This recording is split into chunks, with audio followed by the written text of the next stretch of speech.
Most people are hoarding poverty, not in their bank accounts, but in their physiques. You are holding onto mental assets that are bankrupting your gains. Modern fitness tells you to buy new supplements and buy smarter programs. But Arnold Schwarzenegger didn't build the greatest chest in history by adding things.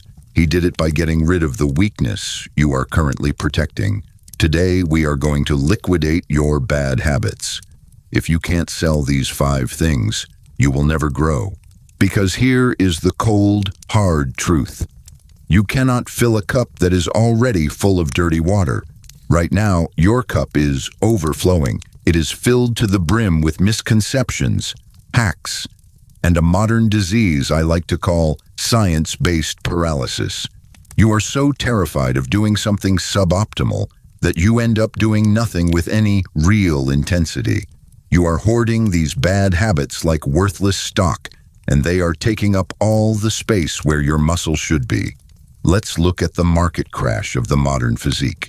We have created a generation of theoretical bodybuilders. In 2024, you can open your phone and access 10,000 studies on hypertrophy, biomechanics, and nutrient timing.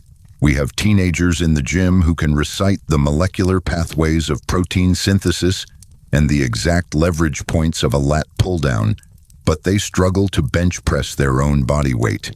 They are drowning in data but starving for results. This is the dirty water. You spend 3 hours researching the perfect scientifically optimal angle for a lateral raise to minimize joint stress while maximizing the stretch-mediated hypertrophy. And then you go to the gym and train with the intensity of a librarian organizing the fiction section. Now contrast that with the golden era. Contrast that with the instinctive action of 1974. When Arnold Schwarzenegger walked into Gold's Gym, he wasn't checking his phone to see if a new study had debunked the squat. He didn't have a PubMed abstract to tell him how many reps in reserve he should leave. He had instinct. He had action. He didn't need a double-blind, peer-reviewed paper to tell him that heavy rows made his back grow. The feedback came directly from the fire in his lats and the struggle to breathe. The modern lifter is paralyzed by the fear of junk volume, so he does the bare minimum and calls it efficiency. He treats the gym like a sterile laboratory where everything must be precise, calculated, and safe. But the golden era lifters understood that the gym is not a lab. It is a workshop, it is a foundry. You are not there to perform surgery. You are there to hammer raw material into a new shape. Arnold didn't worry about his cortisol levels being slightly elevated. He worried about survival. He threw himself into the iron with a kind of reckless abandon that would give a modern exercise scientist a heart attack. This is the trade you need to make. You need to stop optimizing and start working. You need to sell the idea that you can outthink the iron. You can't. The body is an adaptation machine, not a delicate flower, and it only changes when the demand is so high that it has no other choice. So consider this your liquidation notice. We are going to go through the inventory of your current mindset, and we are going to sell the junk. We are going to empty that cup of dirty water so we can finally pour in the raw, high-octane fuel that built the greatest physiques of the 20th century. We are wiping the slate clean. And I'm going to warn you right now, this is not going to be gentle.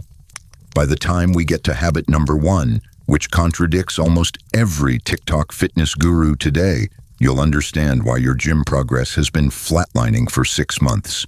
The market is open. Let's make the trade. Habit number 1. The first thing you need to sell immediately is your obsession with the word optimal. This is the most dangerous asset in your portfolio because it disguises itself as intelligence, but in reality, it is usually just fear wearing a lab coat. We have arrived at a strange place in fitness culture. If you scroll through social media right now, you will see thousands of videos warning you about the dangers of junk volume. They tell you that if you do more than 6 sets for a muscle group, you are wasting your time. They tell you that if your rest periods aren't exactly 3 minutes long to maximize ATP replenishment, you might as well stay home. You have become a generation of accountants, tallying up every rep and every second, terrified of making a bad investment. You treat your body like a fragile savings account that penalizes you for withdrawing too much energy. But let's look at the portfolio of the Austrian oak. If a modern science-based fitness influencer traveled back in time to 1974 and watched Arnold train, they would have a panic attack. They would scream that he is overtraining. They would say his volume is counterproductive. They would pull out a chart showing that training chest and back on the same day is suboptimal due to systemic fatigue. Arnold didn't train 3 days a week with perfect recovery. He trained 6 days a week, and he didn't just go once a day, he often went twice. Double splits, morning and evening. He was hitting the gym 12 times a week. According to modern logic, his muscles should have disintegrated. He should have shrunk into nothingness. Yet he built a chest that could balance a glass of beer on the upper pecs. Why? Because Arnold didn't read PubMed abstracts to find out what was possible. He read the feedback from his own muscles. The mistake you are making is believing that optimal on paper translates to optimal in the real world. You are trying to be a sniper, looking for that one perfect, precise shot to stimulate growth without wasting a single bullet. But muscle growth isn't about precision sniping. It is about warfare. Arnold didn't use a sniper rifle. He used a nuke. He understood that the body is incredibly stubborn. It doesn't want to grow huge pectorals. It wants to survive. And the only way to force it to grow is to present it with a workload so undeniable, so overwhelming that it has no choice but to adapt. This is the science trap. You spend 3 hours watching videos about the perfect biomechanical angle for a lat pull-down to bias the lower fibers, but then you go to the gym and train for 45 minutes with low intensity because you're afraid of cortisol spikes. That is not optimization. That is laziness disguised as efficiency. You are using science as a shield to protect yourself from the hard work. You are looking for a shortcut that involves reading instead of bleeding. Arnold had a very different philosophy regarding this limit that everyone is so afraid of hitting today. He famously said, "I never worried about overtraining. I worried about underworking." He understood that the human body is capable of handling massive amounts of volume if, and only if, you condition it to do so. You are worried about junk volume because your work capacity is bankrupt. You haven't earned the right to worry about overtraining yet because you haven't even started training hard enough to scrape the surface of your potential. So here is the transaction for today. I want you to sell the perfect plan. Sell the spreadsheet that took you 2 weeks to design. Sell the worry that you are doing too many sets. Instead, I want you to buy consistent intensity. Stop trying to act like a surgeon in the gym and start acting like a blacksmith. You don't polish the iron, you hammer it until it yields. However, do not mistake this for permission to just go into the gym and swing weights around mindlessly. Volume is a powerful tool, but it is completely useless without a specific psychological trigger. If you just do endless reps without this next component, you aren't bodybuilding, you're just doing cardio with heavy metal objects. By the time we get to habit number 2, you will understand why your high-volume sets have been empty and why you stop exactly where the growth begins. Habit number 2. You need to immediately sell your fear of the pain barrier. If habit number 1 was about the quantity of work you were doing, habit number 2 is about the quality of that work. And this is where the modern fitness industry has sold you a counterfeit bill of goods. We live in the era of RPE, rate of perceived exertion. It's a fancy scientific term designed to keep you safe. You're told to stop the set when you have 2 reps in reserve, or when the bar speed slows down by 20%. You are told to listen to your body. But here is the problem. Your body is a liar. Your body is designed for survival, not for 20-inch arms. When you feel that burning sensation in your biceps, your brain screams, "Stop! This is dangerous. We are burning fuel." And because you are a modern, sensible person who loves comfort, you listen. You rack the weight. You write down 3 sets of 10 in your little notebook, and you feel accomplished. But you didn't accomplish anything. You just did warm-ups. Let me tell you a story about the Munich hallucinations. Before Arnold was a movie star, before he was the governor, he was just a kid in Austria and Germany with an appetite for destruction. When he was training in Munich, he didn't have an RPE chart. He had a bucket. He and his training partners would push their bodies so far past the point of failure that they would literally hallucinate. They would squat until they threw up, wipe their mouths, and then get back under the bar. They would deadlift until they passed out, wake up on the gym floor and ask, "How many reps was that?" Now, I am not telling you to go to your local Planet Fitness and vomit on the Smith machine. Please don't do that. But I am illustrating a difference in philosophy. Modern lifters treat the pain barrier like a stop sign. When they see it, they hit the brakes.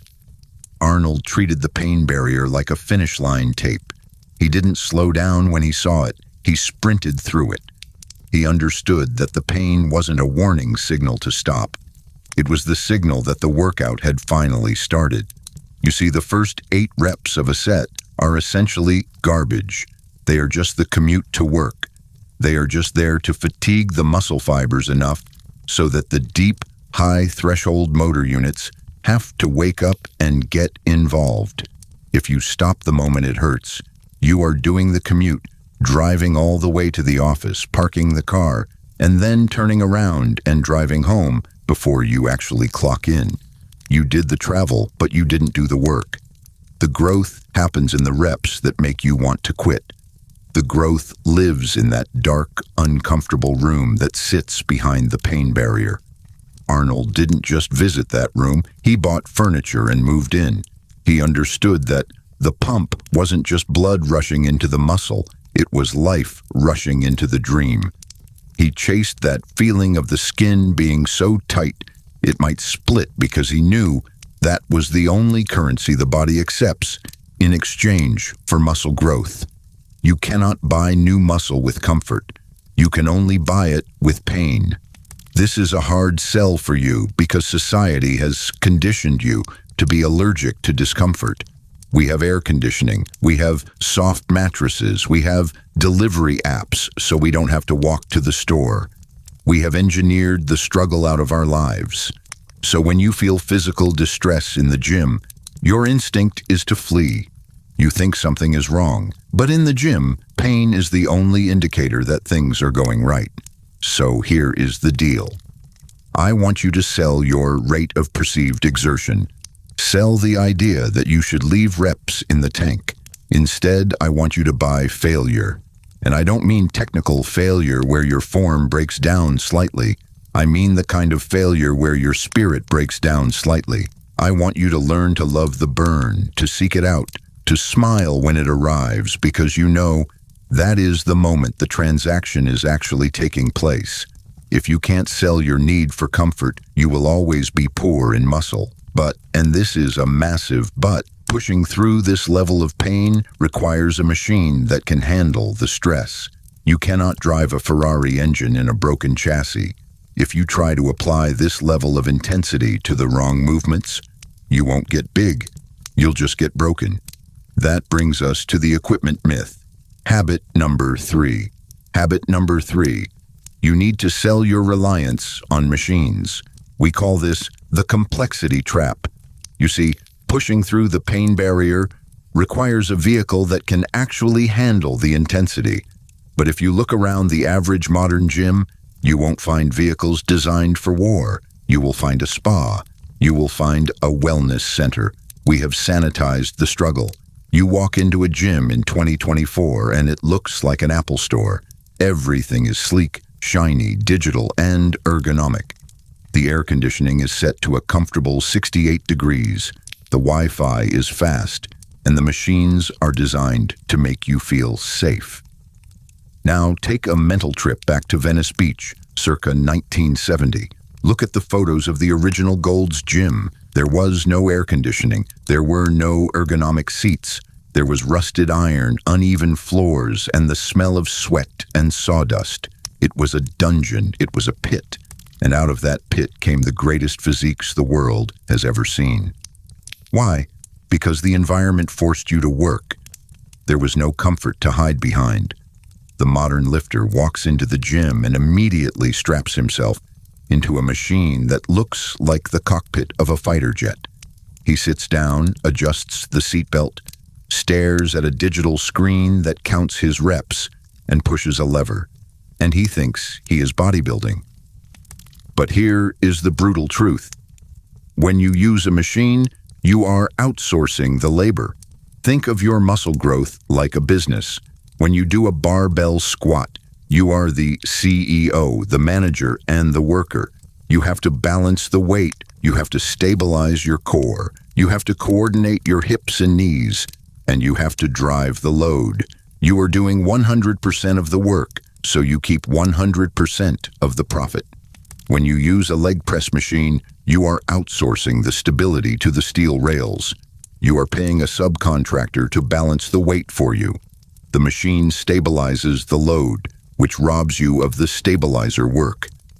And it is that stabilizer work, that desperate fight against gravity just to keep the bar straight, that creates the thick, dense 3D look of the golden era bodybuilders. That wobble you feel when you bench press, that is not a defect. That is the signal that every fiber in your upper body is firing just to keep you from crushing your windpipe. When you remove the wobble, you remove the growth. Arnold didn't build his physique on a Cybex chest press. His Golden Six routine was incredibly simple. It was primitive. Barbell curls, bench press, squats. There were no wires, no pulleys, and no cams. It was just a man and a piece of iron arguing about who was stronger. He understood that simplicity is genius. He didn't need to hit the muscle from 47 different angles. With a machine designed by NASA, he just needed to hit it hard with heavy iron. The industry wants you to believe that you need these complex machines because they are selling memberships to people who are afraid of hard work. They are selling the illusion that you can get fit while sitting down comfortably. They are lying to you. You need to stop looking for the machine that isolates the muscle perfectly and start looking for the weight that scares you. So here is your instruction. If an exercise requires a seatbelt, a digital screen, or a cup holder, sell it. Get off the machine. Go to the rack. Pick up the barbell. It will feel heavy. It will feel awkward. You will have to learn how to balance it. Good. That awkwardness is the feeling of your weaknesses leaving your body. You need to take ownership of the weight, not rent it from a machine. Now that you are training with high volume, pushing through the pain barrier and using the raw, basic movements, you are essentially building a nuclear reactor. But there is one modern lifestyle habit that will pour water directly into the core and destroy all this effort. It's a word you hear every day. It is something you probably strive for, and it is a complete lie. Habit number 4. You need to sell your desperate need for balance. We live in a world that worships work-life balance. HR departments love it. Wellness apps love it. Your friends who look exactly the same as they did 5 years ago love it. They tell you that you shouldn't obsess, that you need to be well-rounded, and that you need to relax to avoid burnout. It sounds very healthy. It sounds very reasonable. And it is the absolute quickest way to ensure you never achieve anything remarkable in your life. Do you think Arnold Schwarzenegger was balanced when he arrived in America? Let's audit his schedule from 1970. A modern wellness coach would look at his daily routine and prescribe him medication. Arnold didn't just train. He trained for 5 hours a day. 2 hours in the morning, 3 hours in the evening. That alone is a full-time job for most people. But he didn't stop there. In between those brutal workout sessions, he didn't go home to recharge or scroll through social media. He went to work. He started a construction business with Franco Columbu called European Bricklayers. They spent 8 hours a day lifting bricks, mixing cement, and carrying heavy loads under the hot California sun. They marketed themselves as specialized European artisans, but in reality, they were just two strong guys who refused to sit still. And it didn't end there. After the bricks and after the second workout of the day, Arnold went to acting classes from 8 p.m. to 10 p.m. And after acting class, he worked on his mail order business until midnight. He wasn't balanced. He was exhausted. He was obsessed. He was a machine running on ambition and protein powder. If Arnold had prioritized balance and self-care in 1970, nobody would know his name today. He would be just another retired bodybuilder in Austria, telling stories at a pub about what could have been. Here is the principle you need to buy into. Greatness requires a temporary period of total imbalance. You cannot build a skyscraper and maintain a rose garden at the same time. Right now, you are in the construction phase. You are trying to build something that defies the laws of nature, a superhuman physique. That requires superhuman effort. Think of a rocket ship launching into space. When a rocket tries to leave the Earth's atmosphere, it burns 80% of its total fuel in the first few minutes of the flight. It has to fight against gravity with maximum violent force. It is loud, it is chaotic, and it is completely unbalanced. It is pure, unadulterated effort. Once the rocket reaches orbit, the engines cut off. It floats, it finds balance, it cruises. But you are not in orbit yet. You are still sitting on the launch pad, heavy and cold, and you are worried about saving fuel. You are worried about me time. You will never leave the ground. You need to stop apologizing for your obsession. Stop feeling guilty because you are going to the gym on a Friday night while your friends are going to the bar. Stop apologizing for weighing your chicken breast while everyone else is eating pizza. Normal people achieve normal results. They have average bodies, average energy, and average lives. You stated that you want abnormal results. You want 20-inch arms. You want a legacy. Abnormal results require abnormal behavior. You have to sell the idea that you can have it all right now. You can't. You have to choose. You can have a balanced, comfortable life where you fit in perfectly, or you can have the physique of a Greek god. You cannot buy both. But maybe you are listening to this and thinking, okay, I can do all this. I can sell the comfort, I can sell the machines, and I can even sell my free time. And there is always a but. But I just don't have the genetics. That is the final and most expensive habit you need to sell immediately. Because if you keep that one in your pocket, everything else we just discussed is worthless. Habit number 5. The final sale. You need to sell your victim card. This is the one you are hiding in the back of your wallet. This is the one you pull out when the going gets tough. You tell yourself, I would look like that, but I have bad genetics. You whisper to your friends that you have bad insertions or a slow metabolism, or that you are naturally skinny fat. In the dark corners of the internet, they call this the black pill, the belief that your destiny is written in your DNA, and that effort is futile. It is a comforting lie. It wraps you in a warm blanket of hopelessness. But today, we are selling it. Let's look at the genetic elite you think Arnold was. When he started, his calves were pathetic. They were his biggest insecurity. If Arnold were a modern lifter, he would have gone on a forum, posted a picture of his lower legs, and asked for validation that he was doomed to have small calves. He would have worn long sweatpants to hide the shame. Instead, Arnold did something psychotic. He took a pair of scissors and cut all of his training pants at the knee. He forced himself to look at his weakness every single day. He made it impossible to hide the failure. And then he loaded a donkey calf raise machine with 1,000 pounds and trained until he couldn't walk. He didn't wait for better genetics. He forged them with iron. And let's not forget where he came from. He wasn't born in a high-tech lab in California. He was born in Thal, a tiny village in Austria with no money, no connections, and a father who told him his dreams were stupid. Gustav Schwarzenegger wanted him to be a police officer, to be normal, to stay in line. If anyone had a valid excuse to give up and be average, it was him. But Arnold understood a fundamental economic principle of the body. You can have results or you can have excuses. You cannot have both. The habit of blaming your genetics or your circumstances is nothing more than a defense mechanism. It is a shield you use to protect your fragile ego from the terrifying reality that you just aren't working hard enough. It hurts less to say, "I can't," than to admit, "I won't." As long as you hold on to that victim card, you are giving yourself permission to fail. You are betting against yourself. You need to stop acting like a victim of your biology and start acting like the sculptor of it. Before Arnold lifted the weight, he saw the muscle growing. He visualized the bicep filling the room.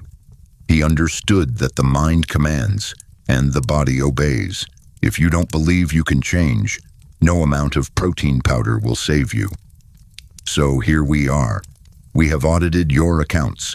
We have listed your liabilities. You are holding on to a fear of overtraining, a fear of pain, a reliance on easy machines, a need for a balanced life, and a pathetic belief that you are a victim of your own DNA. These are the assets of a bankrupt man. They are heavy, they are worthless, and they are dragging you down. The market is open. You know what you need to sell. The price of the body you want is the comfort you are holding on to right now. You can keep your excuses or you can have the legacy. Make the trade.